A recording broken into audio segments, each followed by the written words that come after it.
लाहौर में लेस्को के बिला तातुल बिजली फरहामी के दावे धरे के धरे रह गए। शहर और गिरदोनवा में गैर एलानिया लोड शेडिंग और बदतरीन ट्रिपिंग उरूज पर पहुंच चुकी है।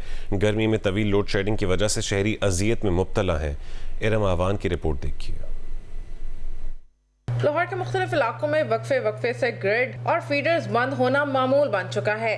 बिजली की बार बार बंदिश और ट्रिपिंग से शहरी परेशान हैं, जबकि लेस्को हुकाम का दावा है कि सिस्टम में बिजली का कोई शॉर्टफॉल नहीं, सिस्टम ओवरलोड होने की वजह से ट्रिप हो रहा है। रात के टाइम लाइट जाती है 8:15 बजे, फिर बाद टाइम पे चलती 9:15 जाती है, 10:15 आती, उसके बाद जाती रात को 3 बजे, फिर आती 4 बजे, फिर जाएगी 6 बजे, तो फिर आएगी अपना 8-9 बजे तक आती। पक्खा पुखा चलते रहीदा बच्चों, बच्चे तो उठ कर रोंदे ने, करना तो पैंदा बच्चों वास्ते। 5-5 घंटे भी लाइट नहीं आती है, जिसकी वजह से काम इतना डिस्टर्ब होता है कि मेरे काम मशीन का है, मशीन बंद होती है, काम बिल्कुल भी नहीं होता है, जिसकी वजह से ग्राहक भी परेशान और दुकानदार भी परेशान होता है। गैर एलानिया लोड शेडिंग से आम आदमी की जिंदगी मफलूज होकर रह गई है। शहरी कहते हैं कि पूरी रात जाग कर गुजारते हैं। दुकानदार भी परेशान है, कहते हैं कि कारोबार तो पहले ही नहीं था, अब लोड शेडिंग ने मजीद मुश्किल बढ़ा दी है। फार्म का भी बोझ इतना है कि उस पर वजन होता है, यानी कि कैपेसिटी कम है, खपत ज़्यादा है,